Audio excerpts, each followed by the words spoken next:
right, welcome back to Blow Up the Team. Uh, Once again, I'm Matt, joined by Jeremy for preseason grades for this time the Detroit Tigers. I'm sorry, I know no Tigers fans really want to hear what I'm about to say, and I know that you're not going to get any pleasure out of this, and just know neither do I, because this is not a fun team to talk about. Um, Ouch. Sorry. I mean, listen, they've managed to be worse than the Orioles last year. Like that's saying something. So, yeah, let's just get right into it. The Tigers last year only won 47 games. Somehow, I mean, like obviously, projections map out people, you know, with no trades happening. There's going to be quite a few people moving from this team, and whether it's to other teams or to the minors, remains to be seen.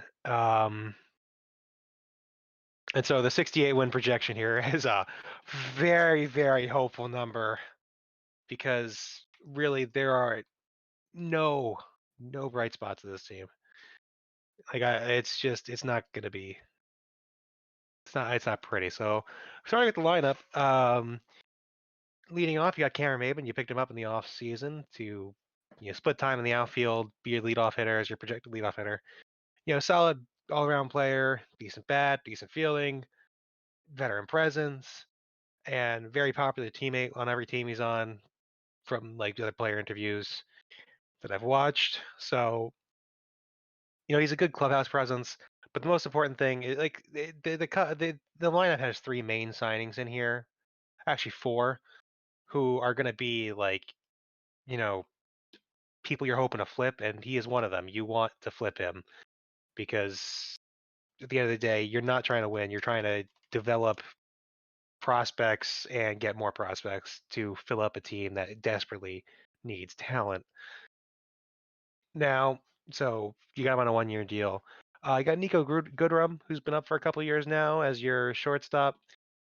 Uh, Below average hitter, good speed, good fielding, but not much to really bring in the bat department. However, I got hit. At least he's consistent. So good defense, but the bat lacks, and it does now. Obviously, Tigers bats are always going to be a little rough because they play in Comerica, which is a cavern, like beautiful park, but really, really far outfield. And so obviously their power numbers aren't going to look great, but an average of 245 is an average of 245. It's probably about what you can expect because that's what he's hit the last two seasons, a bit roughly. Next up, you got the uh, always great Miguel Cabrera. He had a rough season, not like a rough, that rough, but not a great season last year. Hit 282, only 12 home runs, 59 RBIs. You know, Played only 136 games. Now, obviously, that was improvement over 2018 when he struggled to, when he just got injured for the entire season. But Miguel Cabrera is a case of aging superstar. He went from World Series champion to multiple time All Star to Triple Crown and MVP winner. Like he has cemented himself in the Hall of Fame already, approaching 3,000 hits, approaching 500 home runs. Like he's hit a lot of milestones, and at this point, it's just like that's the fun of watching him play now. Is though he's not as good as he's been as he was, because that's just how age works. He still is a very good hitter and a good hitter and a good player that you want to see play because you want to see him get these achievements. But once again, his power is gone. Like his power is not there. He showed some vintage stuff of himself and he also slimmed down a bit over the off season. So maybe he could have an uptick in those numbers, which would be nice to see from him because he's a guy you want to root for. Um, but overall, that's really all there's to say. I mean, the older guy who you just want to see, do better than he did last season and enjoy his last season or two up in the league. Because at the end of the day, this guy's heading. Tigers fans is he'll be enshrined in that 5 years after he retires, wearing a Tigers cap. There's no question about it. So going to number 4 hole, you got C.J. Crone Actually had a fairly decent 2018. Good power, not a lot of only hits of the 250s, but good power, and he struggles to walk. And so he's another guy you're hoping that you can trade to probably an American League team or a National League team that needs a first baseman. Um, so hopefully get good value out of him because he's once again he's only there for a year, and probably can expect he's another guy who they signed to just flip prospects for. So you got Jonathan Scope hitting after CJ Crone. Once again, another case of good power and he's got the power at a position that doesn't get a lot of power at second base. Decent overall player, pretty typical, strikes out a bunch, doesn't walk a lot, but good power bat at a position that doesn't get a lot. So another case of you're hoping to get a good trade deal for him as he's only on a 1 year deal. And Scope is hoping if it doesn't get traded, at least he has good enough season that he can get a multi-year deal because he is young and he had a couple of really good seasons on the Orioles. Like he's an All-Star in 2017 with the year he easily his best season. He had like 30 home runs, 32 home runs I think it was, and 100, actually I'm looking at it right now, 32 home runs, 105 RBIs. So you have a lot of upside for signing him to 1 year. So next up at third base, you got Jeimer Candelario, case of a player who just you've had him for a couple of years now. You've seen a glimpse of what he could do because he's shown to have, you know, in 2018 he showed some form of power with 19 home runs, but his average is just so dreadfully low. Now he strikes out twice every walk, which is decent. And so for this league, and so hopefully you can see that average start to climb and see what they're going to get out of him because they have 3 years left on his rookie contract. Actually, it might be 4 years because he didn't play that. He only played 5 games in 16 and 38 and 17. I'm not sure how playtime exactly affects that, but you know. Anyway, um, so it's a see what you get type of deal. He's getting to he's young, and you got this season really decide if he ends up just being a replacement level player or if he ends up you know actually finding a solid spot on this team. And the only reason why he really has a solid spot on this team is because this team doesn't have really anyone to replace him, which says a lot. Yeah, Kristen Stewart in the outfield. In a case of he's young, but he kind of hits. He's got a light bat, and you know, good fielding.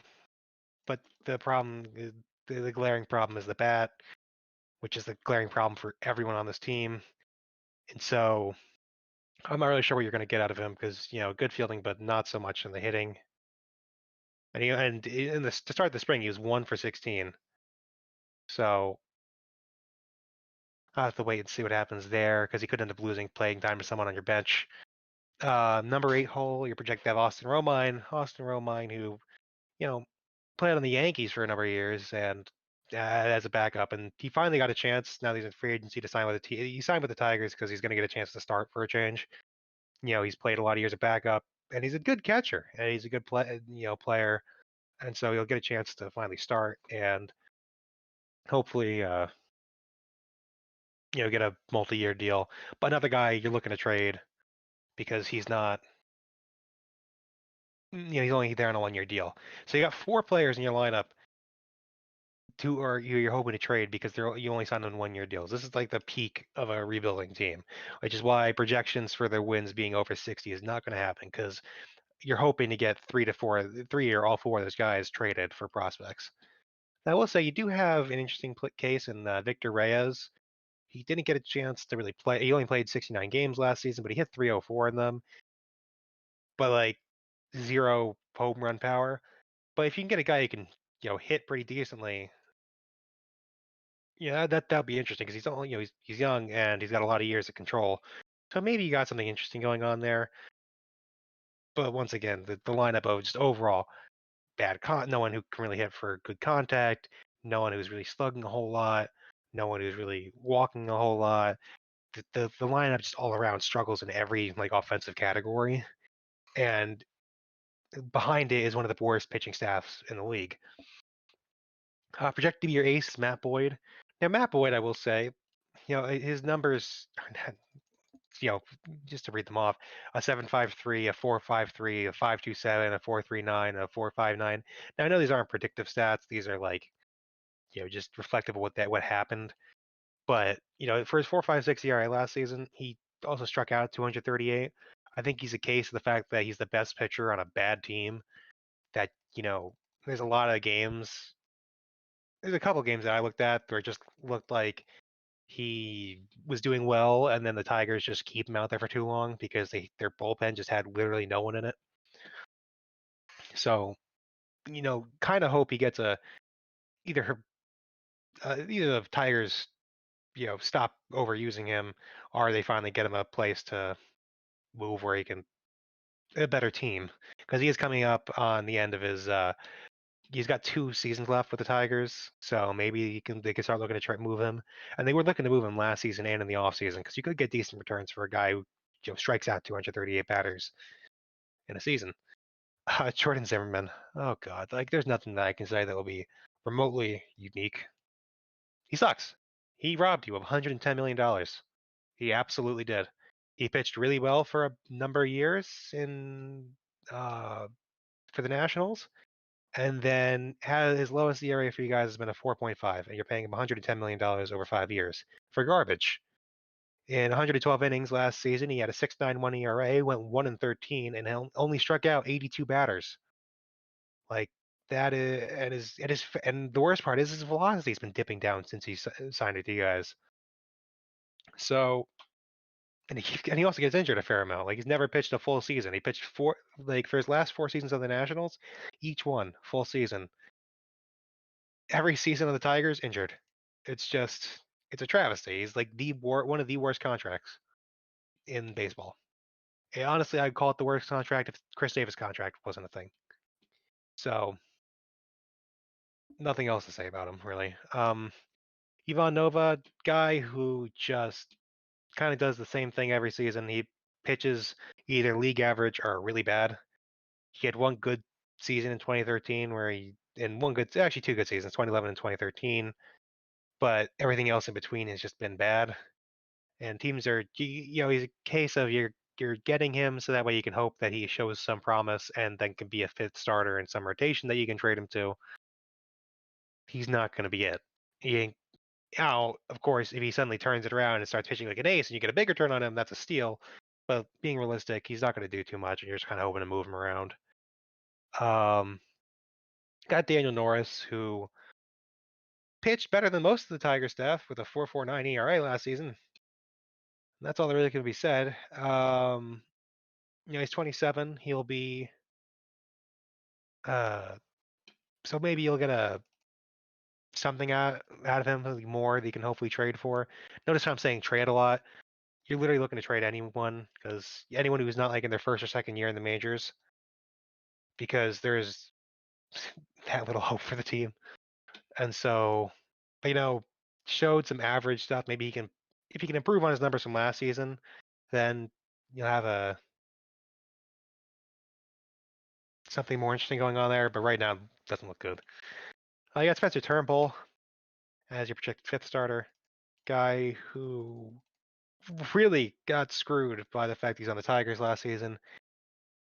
To give you an idea of how stupid win-loss is, he was 3-17 last season with a 4.61 ERA. Let's talk about Jay Happ. Right? He had a 4.91 and won 12 games last season. So, he got really, really screwed on that. So hopefully his numbers tick up and he can be better, and hopefully the Tigers can not be as horrible as they were last season, because it just sucks to have that happen to some guy who didn't pitch well. Don't get me wrong, he wasn't good last season, but he wasn't horrible. He's not like 3-17 horrible. So, but that's like really all that can be said. You got a couple more guys like Tyler Alexander and Michael Fulmer. Michael Fulmer, who didn't get to pitch at all last season because he looks at Tommy John, and then before that in 2018, 3-12 but he's shown glimpses of being pretty good, like having really good stuff. Actually, 2018 is when he got injured with Tommy. He got injured after the Tigers couldn't come to a deal with the Yankees. So, and then he got injured again in the 2019 spring training. So we have to wait and see what happens with him. He showed glimpses of being a really good pitcher in his first 2 seasons with the Tigers, but the injury bug has always been a deal, and he's injured right now. He's still recovering from his Tommy John from last season. So have to wait and see. Now, here's the saddest part of this team, because the rest wasn't sad enough. We have to talk about the bullpen. Um, Notice how you have 6 men projected to be bullpen pieces. The rest will be people from your minor leagues competing to play in the bullpen, and I don't envy any of them. Um, Nothing good here. It's like everything's either average to below average for the past couple seasons. Um, your closer's projected to be Joe Jimenez, who, you know what, is fine as a bullpen arm, but as a closer is just like, is he a closer level arm? No, he's not. But he's a closer because he's on the Tigers and the Tigers suck. So maybe you can get some good innings out of him, but realistically, this whole bullpen it's only like first half Nats bad. So I don't really want to give it more time than that 'cause there's nothing to give more time on. It's just not good. So yeah. So moving on to players to talk about. I had a hard time. The only guy we're going to talk, so we have no bullpen arms to talk about. We got 2 position players and 2 pitchers. Starting up with Miguel Cabrera. He's in the chase for a number of milestones this season, and so you gotta keep a watch on him because he's been so good. He's less than 200 hits away from 3,000. He's less than 30 home runs away. He's 23 home runs away from 500, and so definitely gotta watch to see what happens there. And I believe he has one more season in 2020 or 2021. If so, I'll have to wait and see what happens there. But realistically, this guy's like, he is Cooperstown bound, and so when you watch the Tigers, watch for the chase. Don't well, don't get your hopes up about winning, but at least enjoy the fact you have one of the best players of all time playing this many years with your team. So moving on, Jordan Zimmerman. He's in his last year. You should be jumping for joy that he's in his last year. Um, and the reason why I talk about him is, though he's been an absolute colossal waste of money, the hope that Tigers fans should have for him is that he, does anything good, like even like a 4 ERA. Because Homer Bailey, another example of a not that great pitcher, who just has, um, his contract. He was still able to be traded last season from the Royals to the A's. And so, hopefully he performs somewhat decently so that way you guys can trade him and get him off your team and get that off the payroll. And, if you get a prospect in return for him, that's a bonus. Everything you get for him is a bonus. So hopefully he can show something of himself. Because, at the end of the day, this guy used to be electric. And Detroit has been cursed for him so far. So hopefully he can do something to reflect his former self. Moving on next, got Matt Boyd. Matt Boyd, he's the most exciting pitcher to watch in your staff. And, he's got great strikeout stuff. He showed that last season in less than 200 innings, striking out 230 people. Like, he's going to be the most fun guy to watch in this team. And though he's probably a trade chip, maybe they end up signing him to be a sort of veteran in the rotation type guy. But that'll be a wait and see, because once again, that would have to have involved Matt Boyd wanting to play for the Tigers for another more years after his contract's up, which is highly questionable because pitchers, they their stats generally reflect the team. He isn't, and so obviously there's a lot weighing on him when he decides that. So have to wait and see what happens with him. But if you have to pick one pitcher you're going to watch, if you're a Tigers fan and don't know when to go to a Tigers game because you don't, it's going to be highly unlikely they win. at least go to a Matt Boyd start because you have a better chance than average. What you guys usually have. So, he'll be fun to watch. And moving on to our last guy, who I couldn't even find a picture for him in Tigers gear yet because he's only except for his headshot.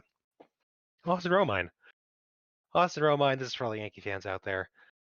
If the Yankees and the Tigers play and you get to see Austin Romine, 100% a guy that you should be happy for because he played a bunch of good years of baseball. Especially the guy like Gary Sanchez to be backup too. He was never going to get a chance to be the starting catcher, but he did. But you should. So you can't blame him for wanting to go and be a starter somewhere. And so Tigers fans, he's a good player. He's a lot of fun to watch. Enjoy him. So that'll be the last guy to really focus in on the Tigers. Lineup. Oh God. All right, this is going to be the worst rating of any MLB team that I give. This will be number 30 for 30. Lineup, D minus. It's bad. You have Miguel Cabrera. That is all that can be said about that lineup. And you have a team with 9 players 9 players, 9 positions in the lineup, and 4 of them are people who you're hoping to trade. It's going to get bad. It's going to get even worse. And the only reason why you're D minus is because of Miguel Cabrera. Bullpen, F. It sucks. It's really bad. There is not anyone. It's not like the Rockies that have at least Scott Oberg, who's a pretty great pitcher. They have no one. Rotation. See, party wants to give it the F because it's really bad, but then Matt Boyd's also pretty decent.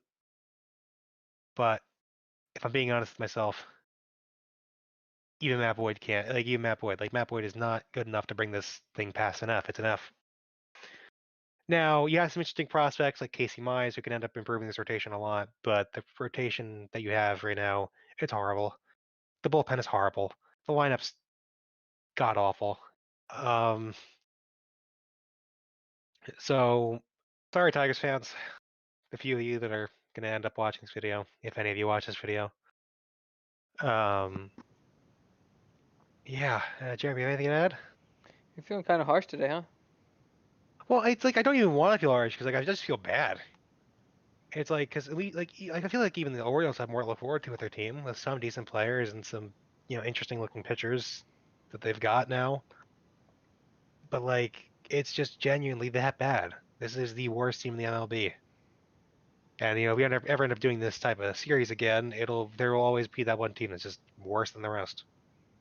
And the Tigers are at this season. I mean, fair enough. So yeah. So go ahead and like, comment, and subscribe. If you're a Tigers fan and you hate me for saying all this, let me know. Let me have it. I'd love to hear it.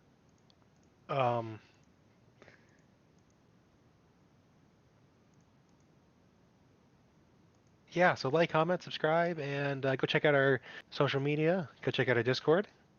Come hang out, Yes, talk to us, see please what's up. let us know what we can do to improve. Any recommendations, videos you want to see, ideas to how to improve this. So yeah. We will be back tomorrow when I come in with the Green Bay Packers draft analysis, with which Matt will follow up Wednesday with the Milwaukee Brewers video. Or That should be a good Thursday. one. Thursday with the Milwaukee Brewers Well, video. yeah, Thursday. But That should be a fun one.